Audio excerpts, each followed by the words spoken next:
Hello and welcome to a very special episode of Team Screech Bob-Omb commentaries, where we are commentating not on games but on the commentary itself. Meta commentary, if you will. Indeed. And what we're doing in this set of videos is we're going to talk through the 10 favourite clips that we've had from Kiivii Premier League Season 2. Yeah, pretty much chronologically to save us having a big fight over which one we thought was the best, because we would ultimately never reach a conclusion. So we're just going to go from the start to the end, finishing up just before the finals. We start our journey through the Kiivii Premier League with week 1, where we saw Kiivii, the reigning champion, take on LaPoire from AFK, which is the Association of French Keyforge. Thus, it is called the Champions Challenge. Exactly.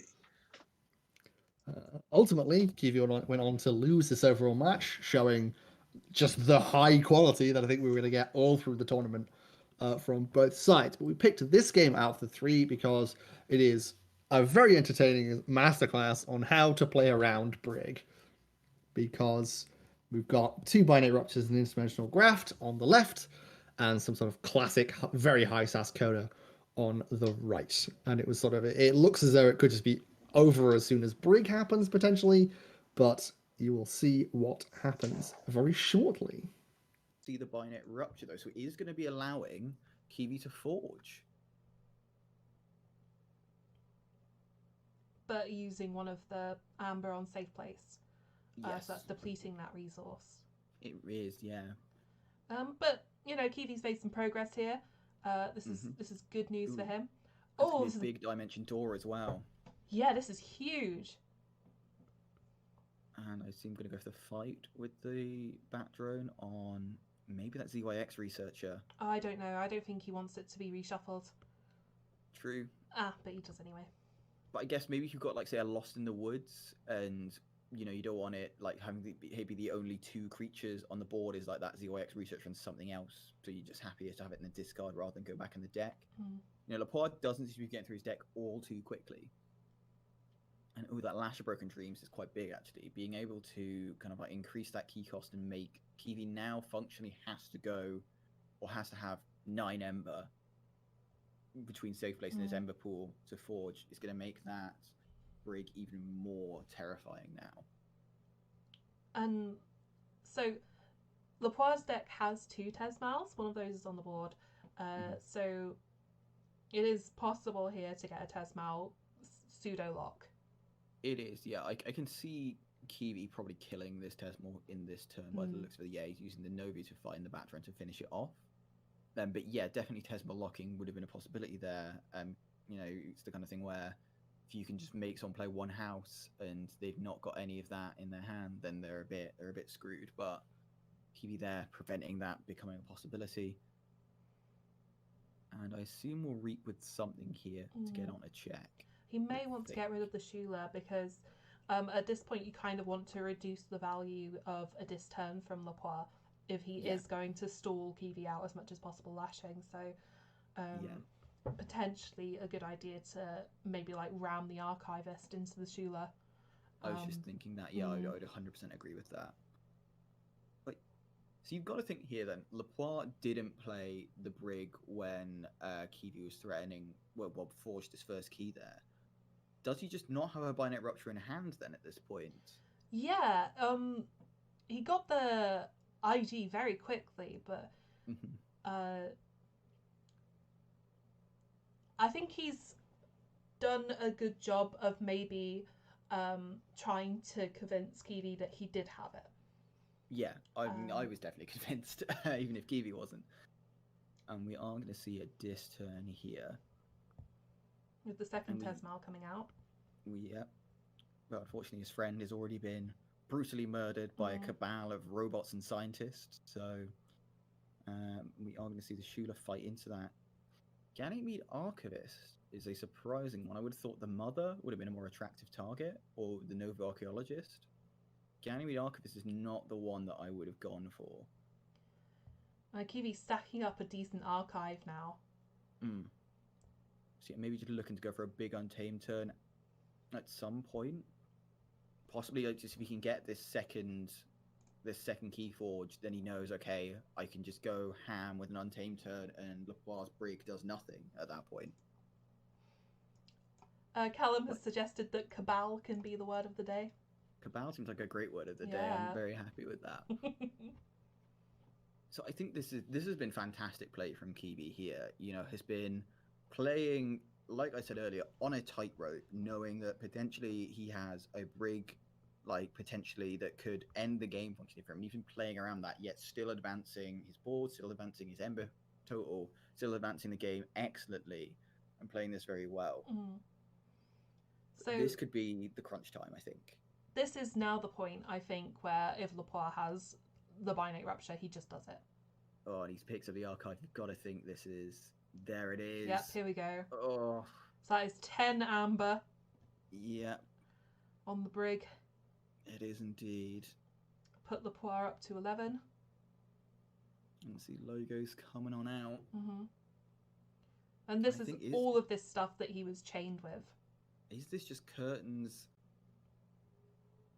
Have we the only thing I think here is you do have the miasma for Kiivii, and you have two of them.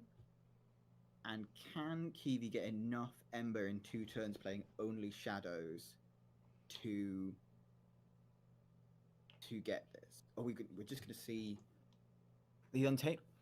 This could work though, because LaPoire still has to forge 2 keys here. If Kiivii can just get enough Ember from just a massive Untamed turn, and LaPoire doesn't have any response to this, he can just still take this game. Yeah, this is looking good.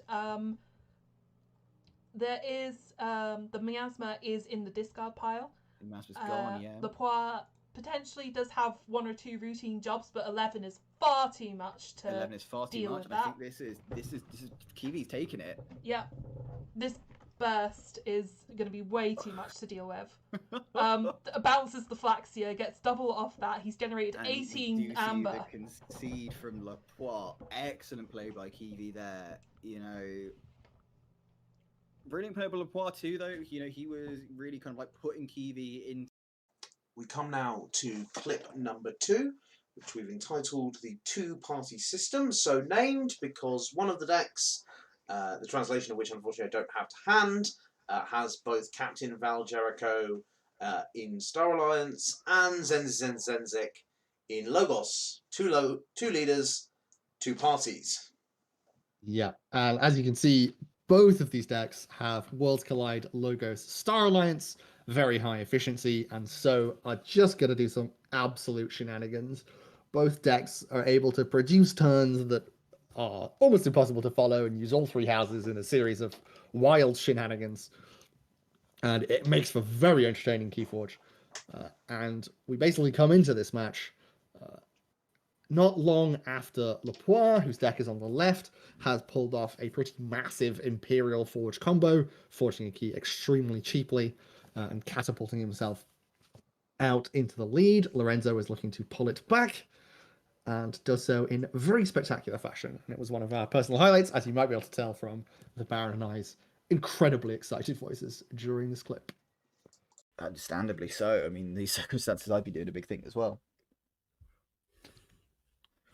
Because obviously, even if he does TMTP, just no one here, then LaPoire bursts. Picks up the archive, so here it comes. Brend as well. Nice. Give you an extra steal. Does he have a way of destroying the Brend in shadows, though? I don't think so, no. Or at least not with 1 card.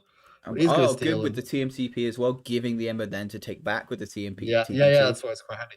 Can you use Mug on that Red Gallum as well, takes off that ward, gets an Ember back, puts Lorenzo onto 6, not onto check because of that pesky reassembling automaton. But this is on a knife edge here, though. Yeah, both of them have got big key cost things. Have got big Ember control. Yeah, so we're seeing Starlights from LaPoire. They're interesting with so many things on the board of both logos and, to an extent, Saurian. Going for Starlights in any case. Commoff's Kirby coming down. Since Chief Garcia increasing that key cost doesn't matter right now, but we're Gonna see zap stuff. maybe that Breaker Hill. I could see taking one. Yep. Vinder. Nope, goes for the Yancey Gang. Maybe has something else to finish it off. Twin Bolt Mission takes out the Vinder and the Yancey Gang, I From the imagine. Kirby. That's real nice because Mhm. Lorenzo is running short of answers now, I think. Indeed.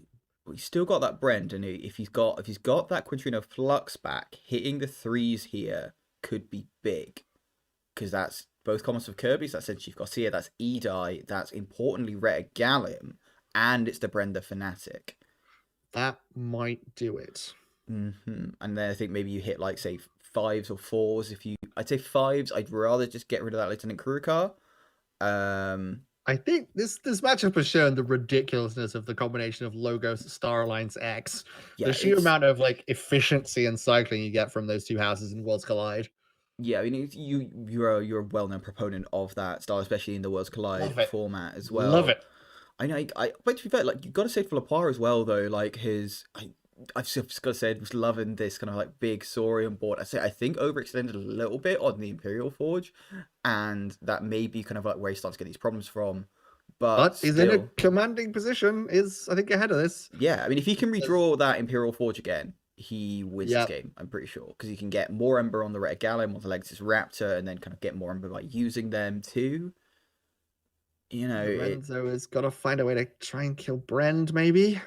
Yeah. What else has he got coming? Does he have what logos actions does he have? Does he have anything that could put a damage on the Brend and then use the anomaly? We see the Captain of Jericho. Far from the middle. Yeah, far from home. Possibly not with the Quintrino Flux then, because Ali is a 3 power, and you think you would have wanted to hit those earlier. Yeah, you would have think. Yeah, you definitely would have. I've got to think he doesn't have the Quintrino Flux then. In which case, I can't see how LaPoire doesn't win this because there's another frame potentially. Is there? Oh, there's a second frame. Okay, so we get both frames. They get both capture. I think maybe capture onto the Brend. Oh, and there's the other frame. Oh, second frame. We don't have a blaster here. I'm interested why he's putting the Ember onto the frame. I guess just because he wants to keep other things alive. I know, but I would just put it on the Brend, right? Because you put it on the Brend, if LaPoire wants to get it back, he has to destroy the Brend, and to do that, then steals 3. You essentially trap that Ember on the Brend. But what if you yourself want to kill it to steal 3? That doesn't work as well if it's got Ember on it. Yeah, it doesn't. That's true. I mean, it's still a net positive. Edging near the center. It is, yeah, and we do. Oh, the zap! Oh, it's zap onto the Brend. Puts Jericho in the middle. Tautel Vapors to draw 2 cards. Gets himself onto 11. Oh, this is huge. This is a crazy turn. I love this so much. Okay, so Tautel Vapors drawing something. What does he have? Quintrino Flux! He has the Quintrino. So he must have drawn that. So why would he have played the alley? Because, yeah, we are going to see 3s and 2s going away here. CXO Tabor. I think that's it, because you lost a lot of key cost increases there, and you're up to 13 Ember. I don't know, if 2 Edis, say, here, could do a lot. Got a Galim. A Retta Galim. Does he have another one? Second one he does, yep, so takes the Lorenzo off the check. Oh my god. That doesn't advance the pool. Presenter can presumably just go. Keep going. Yeah, keep Stab Jerker in the middle. I think, yeah, Star Alliance, CXO Tabor, Val Jericho, both frames keep taking Ember. And you could even potentially, like, by the end of this turn, put Zens in the middle as well, depending on how much you play. So kind of like do a bit of a shifty back and forth, putting some damage onto the Retta Galim and the Kurukar. Reach the Tabor to use the Anomaly Exploiter. Oh, that's nice. Oh, the first use of the extra fighting the Galims. Moving on then, we come to this game between VinceT UK and PMCanessa, which we entitle Sneaky Shadows, because it involves some very sneaky shenanigans from the shadows. Yeah, and the reason why we picked this one is because obviously you look at Abra and you sort of go, well, broadly speaking, it's going to do a Rise, Drumble, Doorstep stuff, and we'd seen it do that before. And then Jessamine is also going to do what it's going to do with sort of tribute exile. So we assumed the game would come down to that, and then were pleasantly surprised when something completely different happened. And it just sort of goes to show what the game of Keyforge is like at these high levels. All of the top level decks can produce weird, unusual scenarios where they do something you haven't seen before, and as a result are very entertaining to watch. And so off we go. Nessa. And that's pretty big in this against Abra, where you're trying to stop keys as much as possible. Indeed, it is. Yeah. Now, are we going to see the tribute come down here? No, we are playing logos, obviously, so we're not going to see that. The Philophosaurus confused me briefly, and we are going to see decent wild wormhole hit. I think you're very happy. Yeah, and we are going to see though Canessa's first key immediately returned by Vince, and he getting a key as well. And it feels like it's going to be one of those games where both decks have a lot of answers in, and so there'll be a point where they both just kind of run out, and there's a possible cascade of keys happening. Yeah. There was a bit of a back and forth for key one, and then they both just get it about the same time. Shadow's turn, so we will see if he uses the hologramophone or the golden spiral with the Nexus. Yeah, we also are probably going to see that Seeker Needle hitting that babbling bibliophile here as well. I think we are probably. I mean, you could do both if you wanted. You could use the golden spiral and then reap again with Nexus to use the hologramophone if you really wanted. Or perhaps golden spiral the moon cursor. I think that's more likely to get yourself on a cheeky check, and we are going to see that. And you get rid of the Philophosaurus, which could be a big problem. Mm-hmm.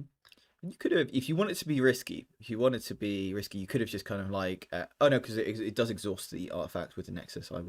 So very quick, straight back to check from Vince. Yeah. Good Shadow's turn. 3 or 4 cards doing it, and this is a problem for Canessa. Yeah, and that tribute is going to be difficult to get off now, because you've only got the Theros Centurion left. That's your only Saurian creature. It is, yes. It's very light on the Saurian creatures. Yeah, and you also use your Good of the Many and your Sauri about that too. So really hard that if you do then decide to say hit that, you then have a really hard time getting it destroyed once you've done it too. Yeah, he's going for Untamed, which with both Murmuks gone means Vince is going to get this key for 6. He's going to get that second key.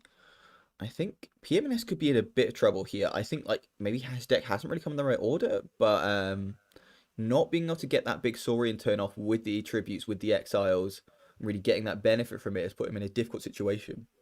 And it feels like Vince still has a lot of answers left in the deck that we haven't seen from Abra. Yeah, we haven't seen a Drumble. We haven't seen either Arise. There's still a Doorstep. There's still a Miasma. I'm going to have a pretty decent Shadows turn here because he will use one of those artifacts, possibly using Moon Cursor twice with the Golden Spiral. Potentially, yeah. Although they're both elusive now, so maybe not. I mean, yeah, probably not because there's nothing to steal either. Yeah, so he's just going to ward the Moon Cursor. Very also sensible. Pretty good. With the poison as well means you're just guaranteed to have to fight 2 things into that unless you're going to be using some kind of removal, which we've already said PMCanessa doesn't have massive amounts of. Well, the removal's decent, but it's like it's not great spot removal. The spot removal is gone right now. You're looking at double and natural selection, and Abra's just not putting that many creatures right now. Yeah, and I think Vince is just going to be happy to stick around on 2 or 3 creatures at this point and just go, if you want to exile me something, you can't destroy it. I'm just going to leave it on my board forever, basically. Tosses the evasion sigil so he can Moon Cursor stuff. I'm just going to see some logo cycling. Information exchange. Nice.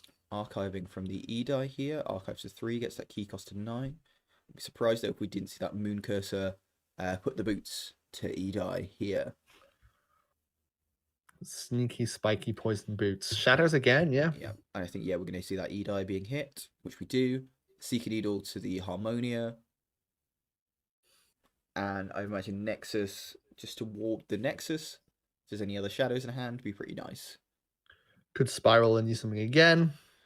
Could do, yeah, but you're not going to be able to... You maybe steal that last one by fighting the Mamook. What is Reap? Yeah, Reap and then use the Hologramophone. Yeah, true, get yourself an extra Ember. This is brutal if you're Canessa. You got these 2 great artifacts and you're just not getting them. It also just stops PMCanessa using them as well, is the bigger thing. They can't use that Hologram, can't use that Golden Spiral next turn. So almost nothing left in the deck for PMCanessa now. So I think we know the Tribute Exile is coming next turn almost certainly. We get a nice Flaxia hit. That's it. I think Still one card PMCanessa's left. a Could bit we not be stuck. there? I think PMCanessa's a bit stuck here, really. Like, I think even if you do Tribute Exile here, you've just not got great ways of getting rid of whatever you do that with. Possibly not, no. And Vince still got, like we said, many answers left in this deck. Yeah, but you can just keep going shadows. Like, these shadow turns are very good. Yeah. You know, steal with the Moon Curse, get rid of that Flaxia. Seeking Needle on that Harmonia. It might just take the same turn. I think he might, yeah. It just doesn't...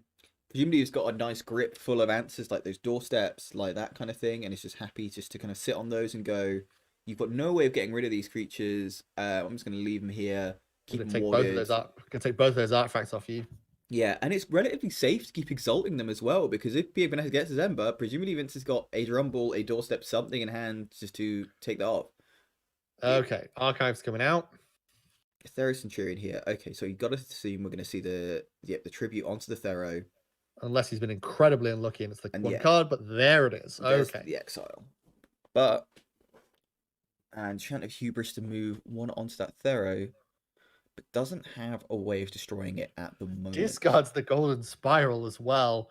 Just has had enough of this Nexus shenanigans. I mean, it makes sense. Yeah, you don't want to be able to reap 3 times in a turn with a Nexus. I'm absolutely not questioning it. It seems the correct call, but that's got to feel real bad. Yeah, you're not going to be happy about that at all. So, back to check. He is. 9 Ember sitting on your opponent's side of the board and no way to get rid of it. So what's Vince got now? This is potentially a window for PMCanessa to get back into this. I mean, Vince potentially could just keep doing what he's been doing, is the thing here. You know, you can use that Moon Cursor twice in a turn because of that Nexus. You can steal 2. Unless he's got something else. You can hit that Harmonia with a Seeker Needle. You can get to check here, I'm pretty sure. Fights with the Nexus. No. Reap with the Nexus. Use then fight with the Centurion? Fight with the Moon Curse to hit the Imprinted Mamook, then Seeker Needle the Harmonia. And you get to check and stop your opponent being on check. Yep, fair enough. That'll do it. Yeah. It's pretty swish. And I think that might be it for PMCanessa unless he's drawn around to an Edai, luckily. That is the GG from PMCanessa. And an unusual game in that we don't really see the Shadows board taking over the game very often. No. But combination of Moon Cursor and after some sort of early back and forth, combination of Moon Cursor and Nexus with a bunch of tasty artifacts on the other side, just kind of ran away with it. No responses. I think it's intelligent play from Vince as well, to be honest, realizing. So here we have clip number 4 featuring GJ999 versus Kidmanxdx. And we've entitled this The Return of the Grisk. Because sometimes the Baron and I remember all of the cards that have been played so far and that are in the deck, and sometimes we don't. And this deck produced some cracking matches throughout the tournament, Turbo Smack, and here was up against Wordfoot, the Chieftain Boss. And so we have some sort of mass mutation shenanigans on both sides. And the main thing that's happening so far is that the Saurians on the right were stacking up a big board full of Ember, and George had to deal with that fact, but his big removals were double Axiom, and so it was obviously giving quite a bit of a problem and get rid of said board, and looked like it might cost him the game. And let's see what happened. Dark Fairy, a popular opera by Chopin. And the Citizen Trick's going to steal 1 defense initiative, gets those wards on the board. And George, straight to Saurian, doesn't even stop to think about it. Chunky dino action. It gets a Ludo down, gets a Monument to Faust down. It spoils the battle. Yep, I mean, with your own Ludo down. Ember flying all over the place. But there is Ludos in Kidman's deck that he can definitely play with the wards. I suppose it's less of a threat that those Ludos are going to come in suddenly and be able to lose that Ember, but still a little bit risky. Giving your opponent that much of your Ember when they've got that big Saurian stuff to deal with. So we can conclude from this that what did Kidman ban? What was the deck number 3? I'm opening my documents. Did ban Razormere. Mm-hmm. Ooh, Mark of Dis is potentially very unhelpful. Yep, into Saurian. Didn't take the best Saurian turn last turn, did George? So got to think he hasn't got the best Saurian turn to take this turn. But what are we going to get? No. He also has a potentially big continuing problem here, George, because his big removals are the 2 axioms. And discards the axiom as well. Because it just doesn't really help him that much, right? I mean, he gets rid of, the Brabble, loses you Ember, getting rid of the Cinder, meh. Yeah, 4 out of the 6 creatures are not the ones you want to kill. Yeah, the ones you actually want dead, not going to get deaded. So we could have a big problem because a lot of this board could stick between big capture and sort of already being about. I think this is going to be the problem. Like Word of Returning could do some work here. Yes, that could be very big, especially with all those wards, obviously. Yeah, and obviously Word of Returning gets around those wards and does just get that Ember back into George's pool. I've got to think he's digging for that. Will he find it though? As Kidman does get onto check on 7. George is going to go Shadows, plays the Shadow Smith. We're probably going to hit a ward here, maybe, or possibly on that Citizen Shrix, I think.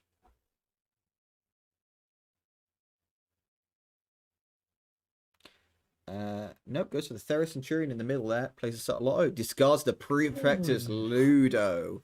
Big discard. Bone kniving. Doesn't get a steal one, just gets played. Tempting Offer, gonna knock another ward off, doesn't return. Well, it makes it harder to fight with the Theros, I think.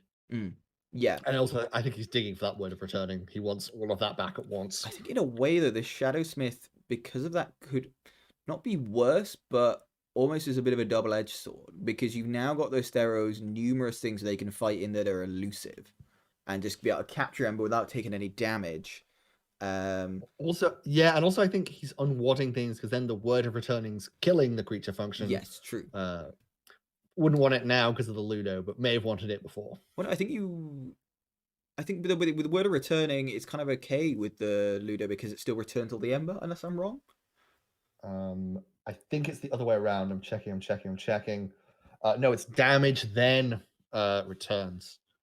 Right, but it does. But like with the Thera Centurion, it's fine because it's still the Thera Centurion's still gonna survive, so it's still gonna get that Ember back. It will, but it might rack up some damage in the meantime. It hits big with the Heist Knight. It does indeed. Yeah, gets a nice 3 steal, gets a borrow, nothing to borrow, and then just does a reap with a subtle auto. Doesn't care about it dying, nor does he care about the Shadowsmith. But still haven't seen that Word of Returning. God, I think it's been buried deep in the deck, or just hasn't had a good Untamed turn to play it on.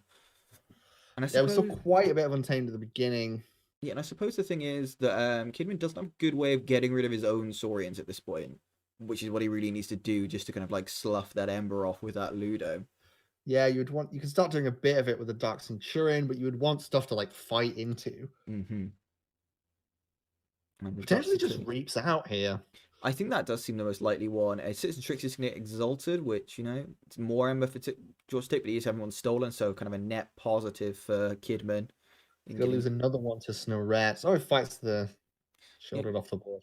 So actually, let's George steal one. Here we see the Untamed God. I think we're going to see a Word of Returning. And maybe that's why he's left the ward on that Citizen Shrix, actually, because... yeah, I think that absolutely is, because then he wants that Ember back. Doesn't want it to die first. So, George, having a little bit of a think here, taking a second. 13 surveying his domain. What riches I have before me. Indeed.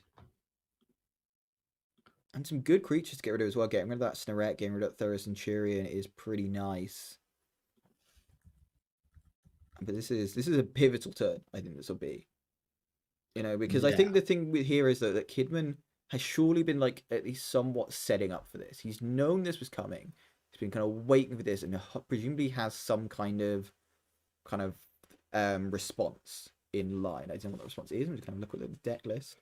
Like Waking Nightmares could be pretty good. Bump up that key cost. Yeah, we've only seen one Waking Nightmare and not many of the disc creatures. But yeah, I've got to think with only 6 cards left in the deck, he's been holding at least one of those for a little while. I haven't seen Dis.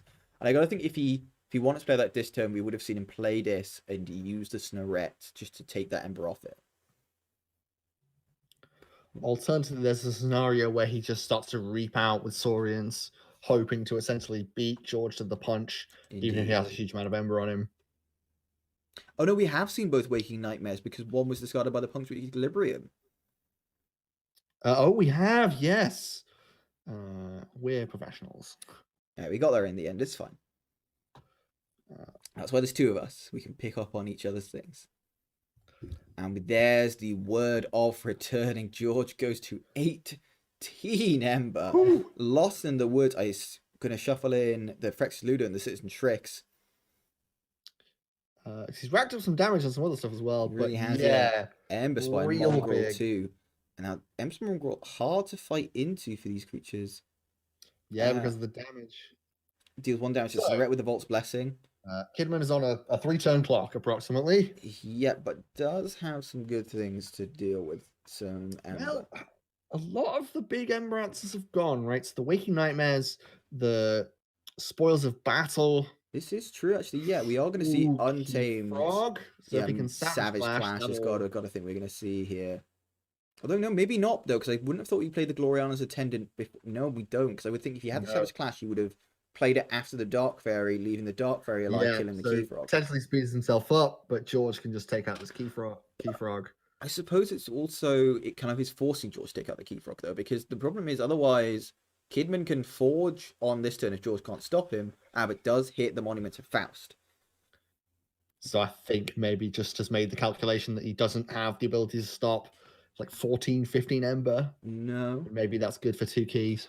I'm just checking. Yeah, no, we don't have a Song of the Wild to double up Ember, which is maybe what I was thinking, but not the case. Curse of Vanity here. An Axiom of Grisk. Axiom Oh. of Grisk following the word of returning. I That is forgot about the brutal. second. I only remembered the first. Ah.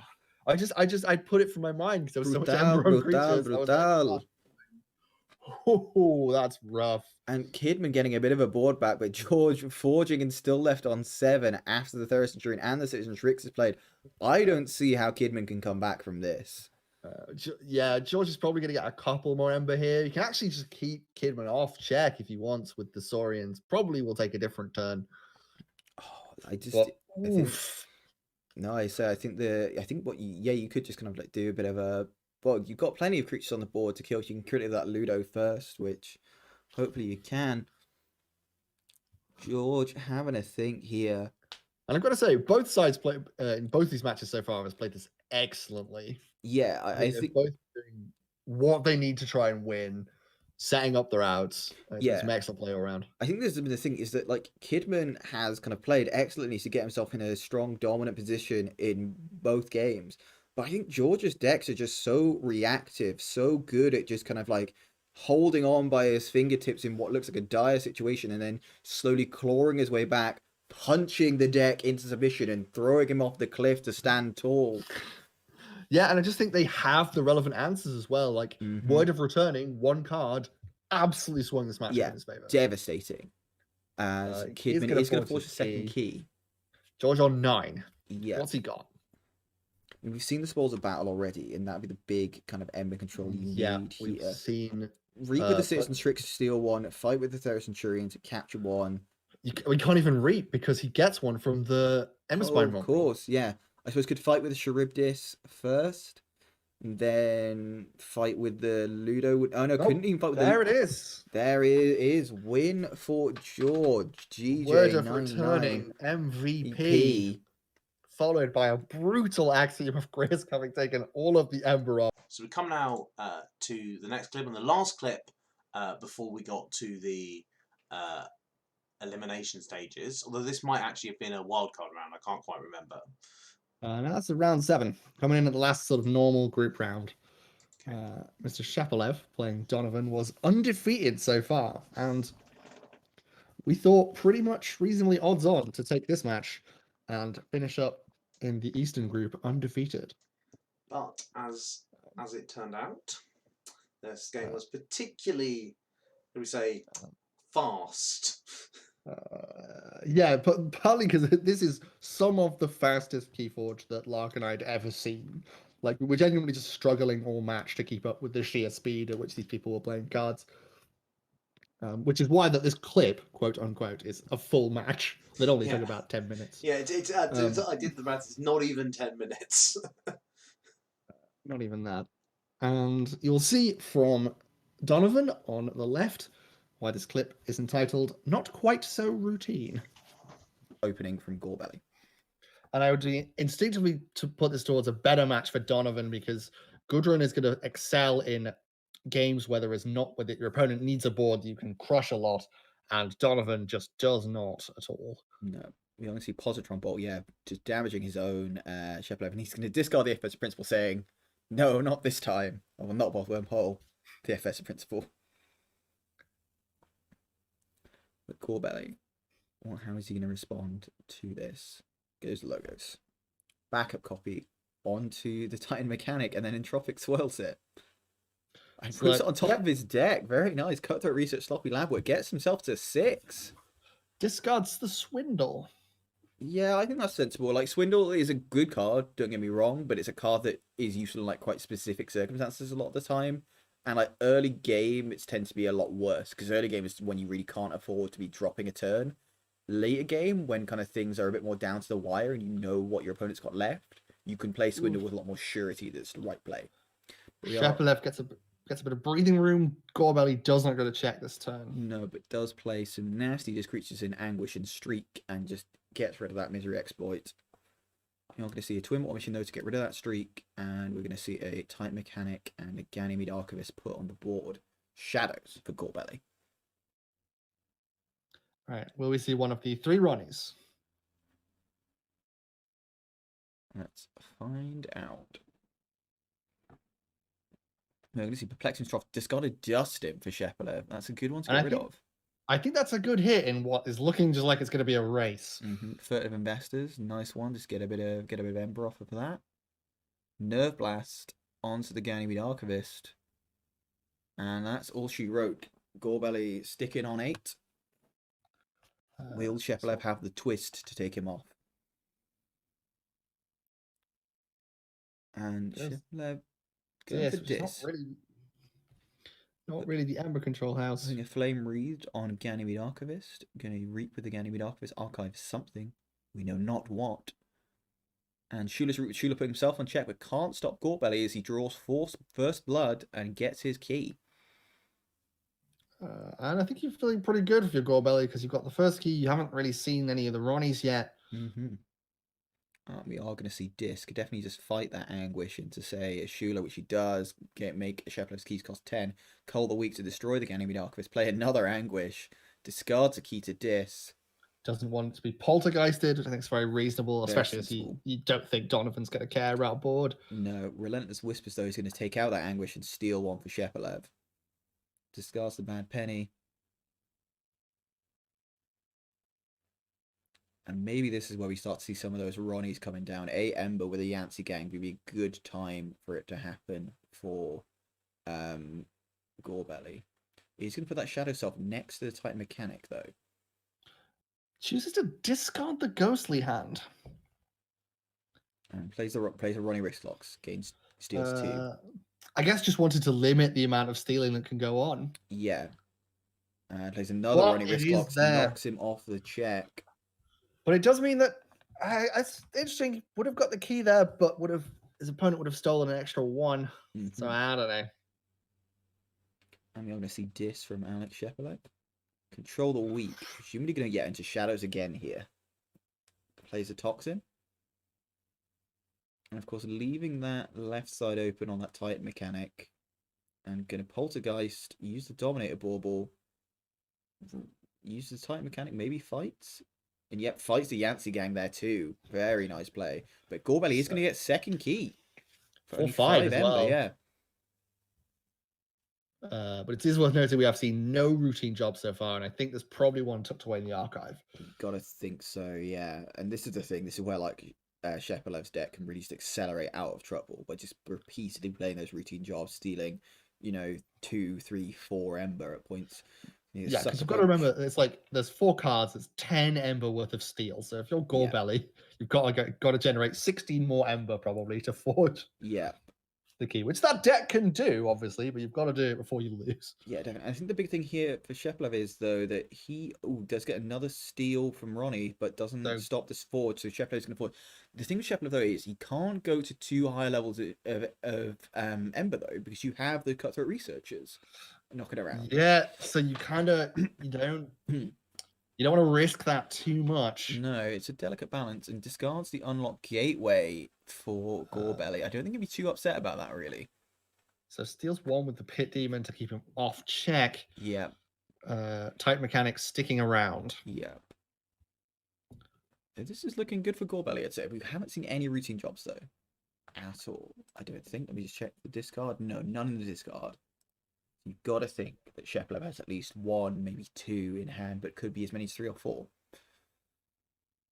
I mean, you just got to go for it. You've got to try and generate as much Ember as possible to try and put yourself out of routine job range. Yeah. And also then hope if he hits you with multiple routine jobs, you have your Cutthroat Researchers ready to go. Plays the Cutthroat Researchers, just goes to 6. Very slim turn. But logos Not great. from Malik Shepelev. Picks up the archives. It was a logos card archived, presumably library access. There we go. Is it, yeah.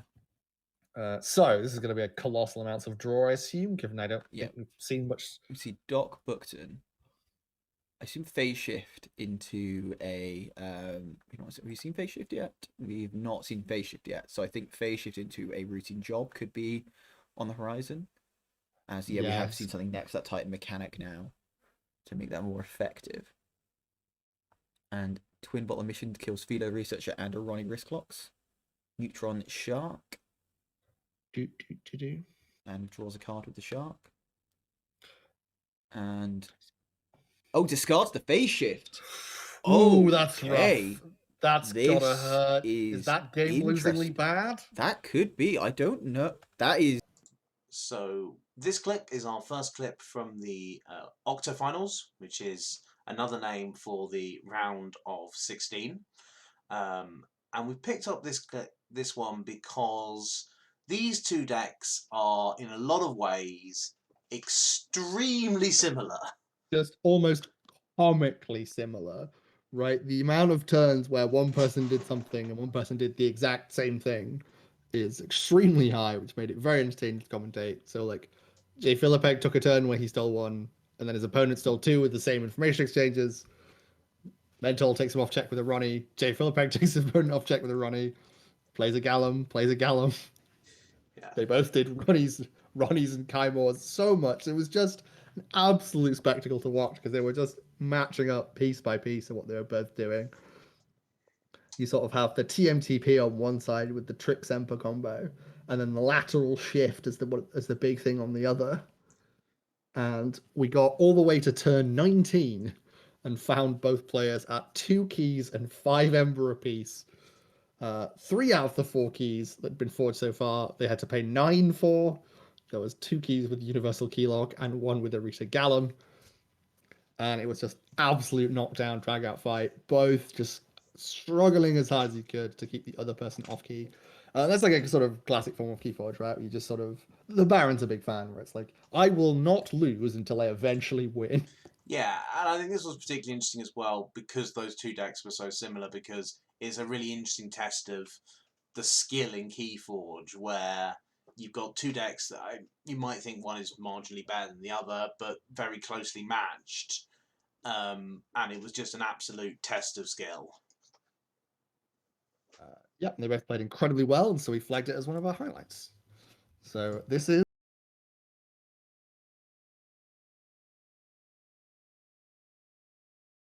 engineer for a little bit more cycling. Jfilipeg back into Logos is going to take out one of the engineers with Thorium Plasmate, deal 2, puts Jar Goggle, puts something under Jar Goggle, but what is it? A mystery. And uses his own information exchange to steal 2 back. This reminds me of the slap fight in Final Fantasy VII. Just like back and forth, completely the same. It is a Spider-Man meme come to Keyforge. Yes. Yeah, that is a more appropriate comparison. Mentol is going to drop an Edai. And this is the thing. So here he will be wanting to set up a TMTP. and we want to archive it with the E-die, but can't because it's been lateral shifted away. I think a second game we've demonstrated the ridiculous power of that card, and I do not look forward to the set that is actually in. A couple of Reaps of the Sanitation Engineer discards some big Saurians. Yeah, I mean, I suppose when you've got the logo sufficiency out, you don't necessarily want to be setting up a Saurian turn, especially when you're that far ahead. Yeah, Jfilipeg doing some logos of his own. He's going to fight with the Jog Goggle, take out the Sanitation Engineer, and just play a Simon. And that gets the Titan Guardian out of the flank, so it will now give the benefit. And puts Simon behind Taunt, which is good because obviously in a deck with a lot of dinos, Simon can potentially be very handy.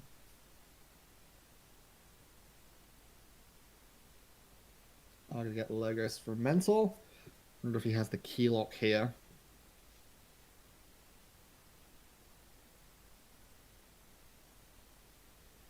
I mean, either way, this is going to be good. He's continually filtering his hand with that Sanitation Engineer, so getting a lot of value from that. And Uses Thorium Plasmate to unward the Hapsis. keeps the Titan Engineer in the centre of the eye. Excuse me. But that does let him fight Simon off the board.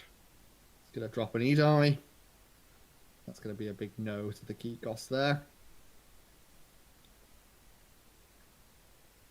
We have not seen the Gallum yet, so I've got to think he's trying to push towards making Jfilipeg pay 9, but obviously Jfilipeg is not interested in doing that, and so we'll take a nice simple Logos turn and just punch E-die off the board and reap with Hapsis.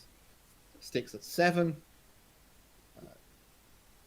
So Jfilipeg doing a really good job in this game of controlling the board, using the tools he has to control Amber. We also have a contribution from chat from Sergio David Santos saying that Jargoggle, Simon into Jargoggle is classic Jfilipeg, signature move. And some pretty good steal there from Mentol because he plays a Ronnie Wristlocks to steal 2, Chimal Eclipse to get rid of both of them, and then Trust No One to steal again. We will see a counter Ronnie from Jfilipeg. The double counter Ronnie. And a Trust No One. And 2 Ronnies, in fact. 2 Ronnies and a Trust No One compared to another Ronnie Trust No One turn. And gets the extra Amber off of the Logos plant, which is now taunted. He does. And we got the counter Simon. Counter Simon, and he hits the key lock to make Jfilipeg pay 9. And so we are onto 1 key apiece, having had a whole bunch of nonsense very quickly. Yep, this is very silly. It's just such a mirror match. It's like the exact same deck. It's rare that you see it. We note this because it's very rare that you see this in Keyforge, right? It's a game with many archetypes, many functional competitive decks. But it's very hard not to note that these are very similar, both in the cards that are in them and how they play the game. Okay, so Titan Guardian has made Titan Guardian fight Titan Guardian to proc Titan Guardian. And another game from the Logos plant, doing work, the Logos plant. And we have an E-die from Jfilipeg. Archives into the card, pushes up the key cost a little bit more. Saurian from Mentol. Gotta feel like an Axiom of Grisk is coming. As I don't think we've seen either of them. Yes, this would be a good time. And there goes the Grisk. Procs Mentol's Titan Guardian, draws him 2 more cards. He's just going to tribute onto the Tricerian Legionary. Does not exalt because no real protection for it. We also saw the golden. We also saw Golden Spiral's. Sorry, Mentol's Golden Spiral get hocked a little bit earlier, which is noticeable. So 1 key apiece, edge slightly in Mentol's favor with the Axiom. Long way to go yet. Yep.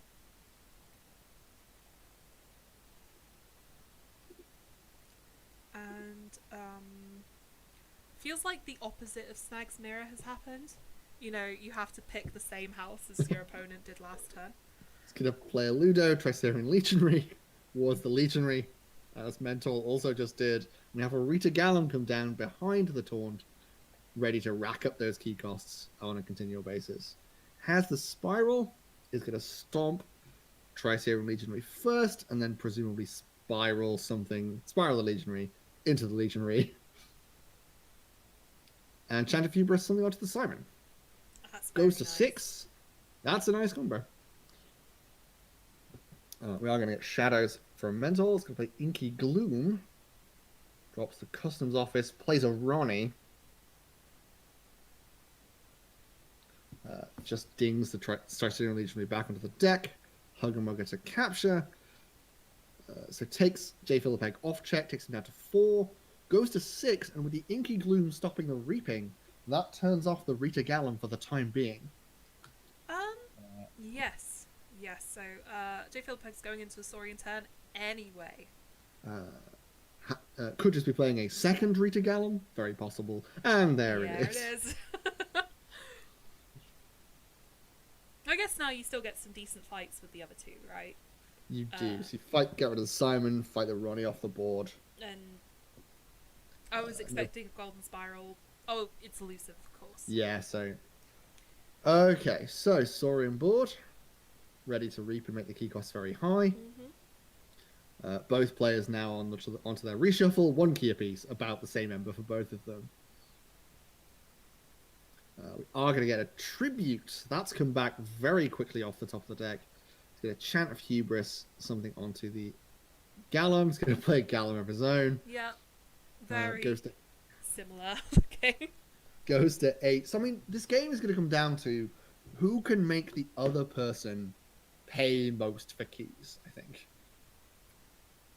Yeah, that's a great point. I mean, Jfilipeg's definitely in a better position for that right now, having just taunted one of the Rita Gallums. But had a rougher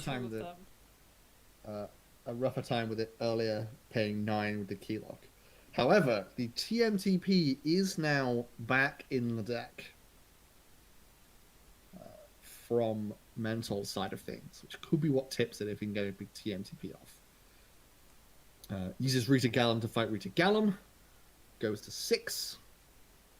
Makes the keys cost 9 for Mentol, and basically says, what do you got? Yeah, again, Jfilipeg doing a very good job of controlling the board so that the board's stuff can't happen. It wasn't very descriptive, but... a sneaky information exchange to steal 1 to take him off check, and to put Mentol himself on 9. Drops a Sanitation Engineer. I think now considering whether to drop an E-die, perhaps, and does nothing. Jfilipeg goes back into Sorin, so I think he's going to fight some stuff off the board, put down another Ludo. Yeah, and he can double Gallum to stop Mentol from forging. Interesting to see whether he does here. I think so, but I could see a case where you just make him pay 9. But I think he probably will go again, because in a game where it's all about stopping keys, as this one massively is, then letting someone forge any key at all is a reasonable setback. And Jfilipeg wants to draw back into his tribute so that he can, tribute onto one of his creatures and run it into one of Mentol's just to deny the amber. So he is going to spiral with the Gallum, but does not exalt. So we are going to see the key forged for 9. And then drops the key lock immediately afterwards. That's a huge moment in the game, I think, because now that key lock is going to do all the work and set up the TMTP on Mentol's side, and he got to avoid it because Jfilipeg let him forge for 9. So we're going to see some stealing. We're going to see some things returned to the deck, specifically Ronnie with Chimera Clips. Loses a Ludo, but keeps it on the board, and is going to drop down the Logos plant. So, is that check for 9? What's Mentol got?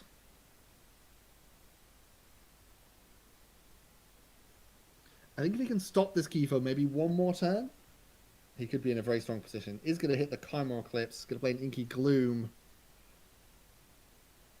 No, can't stop it. Puts down the Brend, makes him pay the full 9 with the key lock for the second time this game. And goes straight into a Logos turn. gets the E-die down, archives a card, pushes that key cost up. So I think this game could still go anyway. Both players on 2 keys, low amount of Ember, both midway through the second run of the deck. And Jfilipeg pays 1 to be able to play the hologram phone. Very reasonable, I think, with the E-die knocking about and other things you might want to ward. Saurian from Mentol hits the Axiom, steals with his own Brend, 6 Sempers, the Trisarian Legionary remaining, and discards the second Axiom. So a rough draw there, drawing both Axioms at once. But potentially worth it for the steal with the Brend. So, Jfilipeg a bit behind.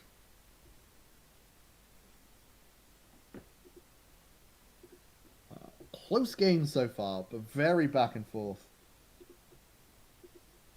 Yep, so Jfilipeg goes back into shadows, plays out Simon, hawks the hologramophone. Mentol's hologramophone. Yeah. So Simon dies immediately to an entropic swirl. Mentol plays an E-die and a daughter. And with that entropic swirl goes to check at 6. Jfilipeg goes into Logos. Does have an information exchange, does have an E-die potentially. It's going to Thorium Plasmate the E-die. Move it to the other side. It's going to play a second Thorium Plasmate to move it back. Take it out. Hasn't stopped the key yet. Does need to do that. Plays a Jar Goggle. And, whoa, okay. Information exchange, stealing 1. So, turn 19, 2 keys, 5 Ember apiece. We are down to the wire, ladies and gentlemen. And everyone in between. Close game.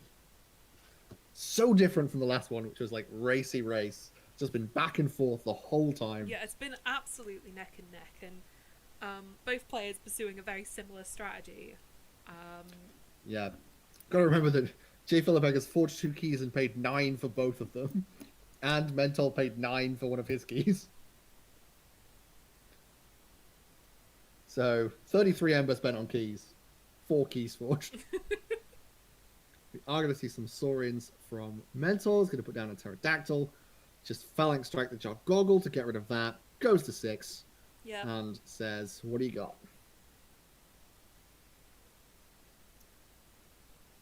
So, what was in the box? What was in the Jar Google? Always risky. It's going to go Logos. So both information exchanges are now gone. Steals 1.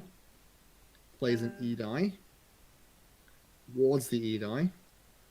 Puts Mentol's keys up to 9 and goes to 6 himself and check for key 3 and the game win.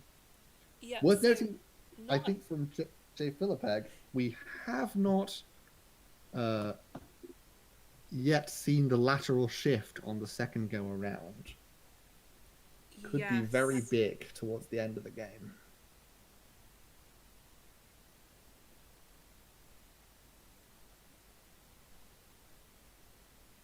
And we have not seen the too much to protect from Mentol on the second go around. So, potentially a situation where the TMTP gets lateral shifted for a second time. It's a bit of a game of chicken at this point, if the last A shift little is there, bit, right? yeah.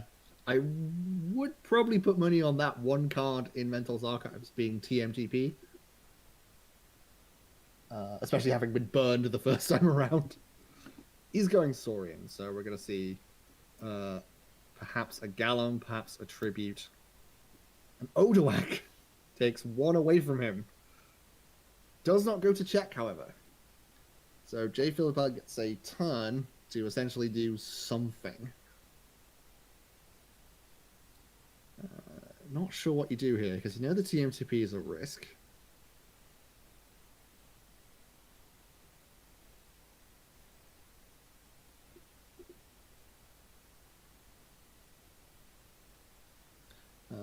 The Trust No One is also still knocking about, so it does have a way to bring him down to 6 and off 6. both players having to play incredibly carefully here, I think. Picks up the archives to go Saurian. That's very interesting. Edai no longer doing anything.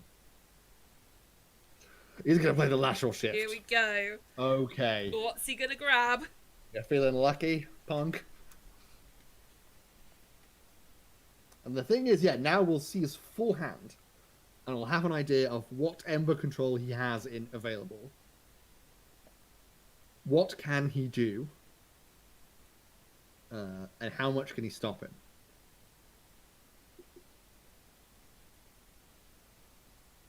And you do have a 1 in 5 chance of guessing what's in the archive as well. Oh, And he he's gonna- plays an Edai.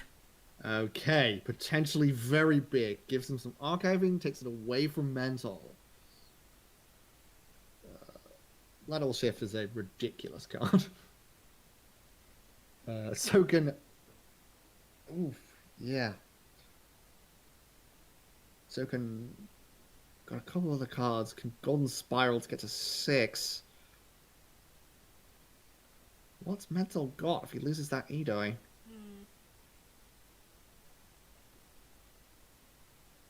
Okay, Skewsum goes on the warded Edai. Stomps the Odoak. Okay, so Steel is now back on. Generally good to know if you're Jfilipeg.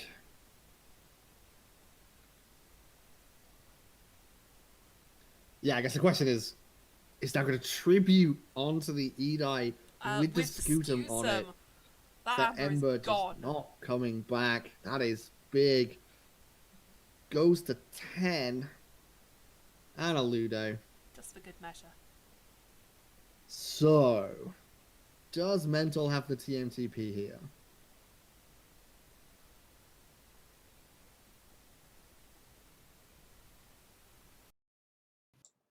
So we come now to one of the, from the perspective of a neutral who was watching this, one of the really big games in the Keyforge Premier League Season 2. And it's a really big game because up until this point, so the game is between GG999 and SIaka, and up until this point, SIaka is not only undefeated in matches as a whole.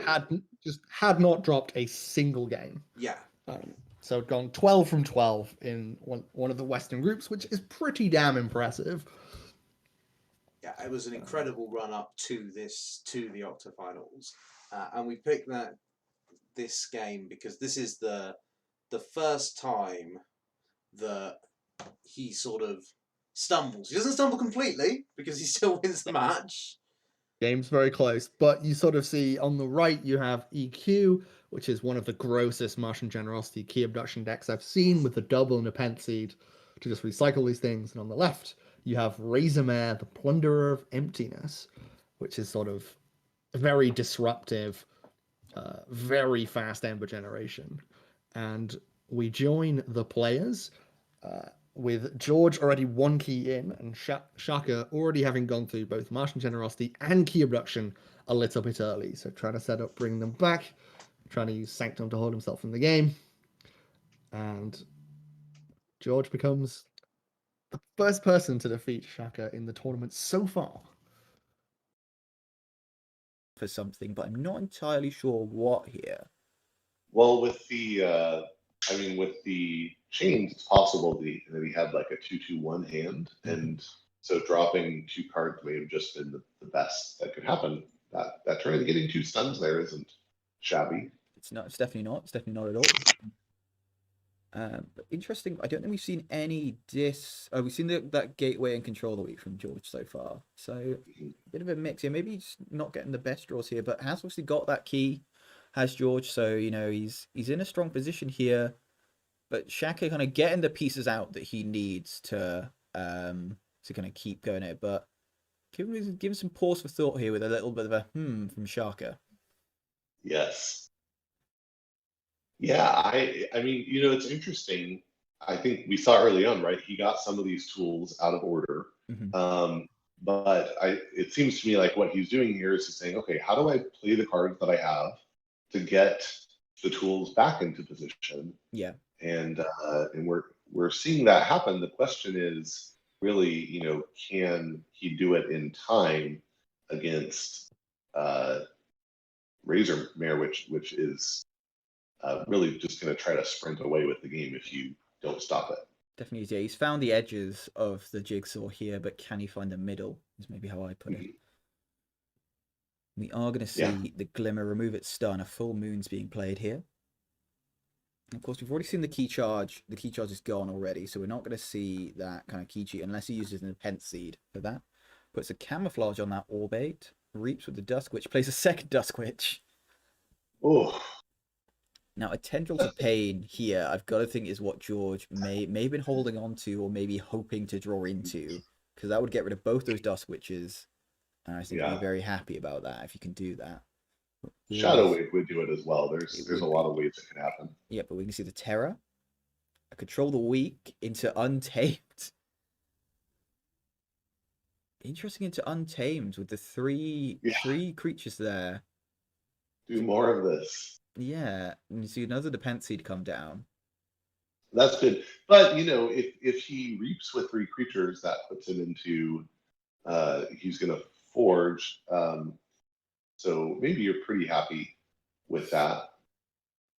I think potentially what you're maybe trying to look for here from SIaka is if George is holding TMTP, which he might be. If SIaka reaps with these 3 creatures, we could see a TMTP with the Orbruno fighting into... oh, but it can't fight into the Orbade because it's not on a flank. But it could do something like fight the Glimmer and then Shadow Wave. Yes, that's true. That's very true. Yeah, there are some ways of kind of getting that Orbruno's Ember back into SIaka's pool and hitting him with the TMTP. One of the things I love about Keyforge is how we end up in these situations where we're thinking, how do I kill my own creature? I don't know. I've grown tired of you, creature. I must find a way to kill you. Yeah, and definitely a tough from SIaka as well. You've got a couple of there everywheres, but of course, not super helpful in this scenario with Lady Meixner's having armor on them. I don't know what I do here. I mean, this is difficult for me. This is not the kind of deck I normally play. I'm not a big kind of Untamed or Mars player. Sanctum, I know. I'd be like, yes, I'll punch things with a Sanctum creature, but this is uncharted territory for me, I've got to say. Are we seeing the Pent Seed coming on out, though? So maybe just goes for 3 reaps and a key charge. Gets the key. Oh, returns Nature's Call. Yeah, that seems pretty good. Is he using the second one here, I think, as well? He is. Oh, he played that. Sorry, I do apologise. So you see Nature's Call coming down. What is he going to return here? I mean, maybe just the Lady Meixner's and the Terror, just to slow George down further, give him less cards to play. Could be. And that is what we do see, yeah. I think just trying to clog up George's hand. As we said, because you don't really care about the stuns at this point. The Lady Maxinas aren't... they're more of a threat on the board than off. Definitely, yeah. The only thing this does do is it leaves that Orbruno on the flank. So if he does want to run it into that Orbade the Grim, he now can. Mm-hmm. So only going to 6 here, though. Interesting. What is George going to do in response? He's playing those angles. He knows the danger. He definitely does, indeed. I think this is the interesting about playing with watching with closed hands is that kind of with opening hands we could like theorize fully and be kind of picking this apart and trying to work out the best play here. What we can really do is be like, but maybe he does this, or maybe he has that, but does he have that? Oh, I don't know. It's a real conundrum. Is what it is. Yeah, absolutely. Well, and that's what they're each feeling about each other, right? What does he have? What is he trying to set up? George knows that SIaka has the Martian Gen in hand, but that's about it. Yeah, you got to maybe wonder whether he's just going to let SIaka forge the key here. Doesn't want to like leave him on 5 Ember, Poison Wave, too much to protect to steal the 3, and Smiling Ruth going to let SIaka forge with that 6-2, trying to protect himself against that Martian Generosity. I think doesn't want to knock him to 5, say. Yeah. Yep. Yeah, that's what you didn't want with the Martian Gen stuck in your hand, because now it's Yeah. less of a help. And just checking it, we have already seen that doorstep to heaven too, so I think it seems likely George is going to forge. Mhm. Oh, but no, returns it with the Nepenthe seed. I totally forgot about that, of course. Oh, but Yeah, and he doesn't want to use the Nepenthe seed for that. No, He of course wanted to not. use it in a combo, but that's what do they say that everybody has a plan until I punch them in the face? Is that Mike Tyson? Yeah, I think so. And we are going to see shoulder arm to get George back onto 6, stun both those Sanctum creatures. And this game is KG personified, I think, here. Both players kind of like knowing that the other person has something that could potentially destroy them, and are both just kind of trying to play around that as much as possible. Yeah, definitely. I mean, I think sometimes, in fact, I almost think this type of Yanka combo could get accused sometimes of being, oh, that's a game of solitaire. But that's not at all what we're seeing here. We're seeing a lot of them having to respond to what the other person is doing, having to adjust their game plan. Definitely. And just really, really good back and forth here. Yeah, real cut and thrust, definitely.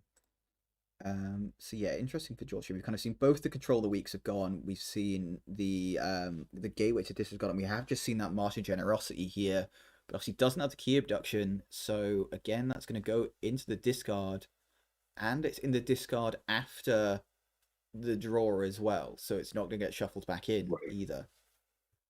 Yeah, but the NEP seeds are back in the draw pile. They are indeed, yes, that's very true. And it's possible that he could have drawn into the key abduction here, but he doesn't have the cards to pull it off. So he does not know. So yeah, he's going to play out a Zizek Shotworm, a Tixel Beam Buckler. I assume going to hit that Smiling Ruth, just get it off the board. Yeah, I would think so. Yeah. Yeah, so this is sort of a soft reset, right? I'm trying to get back. If I'm Shaka, I'm thinking I'm trying to get back on the board here. I am getting rid of some threats, and if I can get the NEP seeds back, the control the weeks are gone. The gateway is gone. The too much to protect is gone. So, and there's 16 cards in George's deck before he can get back to those things. Yeah. So it's really just a waiting game here, I think, for Shaka. Can I hold him off long enough to get these pieces back in place and fire? Definitely. And we are going to see George forge his second key here. And I think the other thing that we've got to look at, though, is that you've seen stuff like we've only seen one ghostly hand so far. We've not seen either relentless whispers thus far. There's potential for George to kind of power through this and just kind of like get to that kind of like 6 Ember, and not the most Ember control in Shaka's deck. You've got stuff like that doorstep, you've got the Maruk the Marked, but it's not got in numerous ways of knocking someone off of check. Yeah, definitely the case. We are going to see that Terms of Address capturing onto the stunned Lady Meixner. They're everywhere. Going to be hitting him twice. There's an Nepenthe seed. So the concern here is that the Nepenthe seed can get that generosity back at any point. And Tendrils of Pain here. Charette going to capture 2 again. Snudge. And the Terror to get George up to 5. Not quite there, but damn close.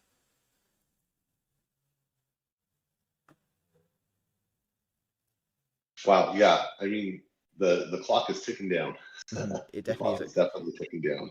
Only thing here is, you've got the Beam Butler and the Shockwave on the board, which is enough to kill that Meixner and that Charette to get that 4, get a big Martian Generosity turn with that. But does they mean you need to fight with those? So you can't reap with them. Minimizes the amount of Ember you can do to get that big Generosity play off. I mean, Opal Knight. To kill, the Snudge really needed to die there. It definitely did. That's helpful. Yeah, and Golgotha removing its stun, and of course that Meixner now can be used, I imagine, really see some Meixner on Meixner violence. It it hurts the soul to think of it, but Yeah. yes, I think it's likely. Indeed. We do indeed see that. But the thing to maybe be cognizant of here is that we've not seen the doorstep to heaven yet. It could be still be in the draw pile, but we've not seen it in the discard, so it can't be fished up by another pen seed. So if George can get to 7 here, it could be enough. It could be enough. Yeah, the hard thing is at this moment, and he does get to 8. He's actually gone to 8. Okay, so I think if he doesn't have doorstep here, this could be SIaka's first loss. Mhm. I'm just checking. Let's see. Is there any Are there other other? ways? The net seed for the Martian Gen can't quite do it yet because No. he could only get 1 key abduction off of He that. could, yeah, exactly. The doorstep would be a real Yeah, save. I think it comes down to whether he has that doorstep or not. If he has that doorstep, I think you might even be able to say he wins this game with that. You know, you can reap out with those sanctum creatures. Right. Go to what it would be after the doorstep, 8, 9. It'd be Right, and that likely lets you forge for 6, leaves you on 3 with a situation where you probably can finish it off by doing Nep seed for the Martian Gen and SIaka concedes. Nope. The next clip we're looking at, we call Brend Tension, and there's a very good reason we call it Brend Tension, which is it's a clip all about Brend the Fanatic.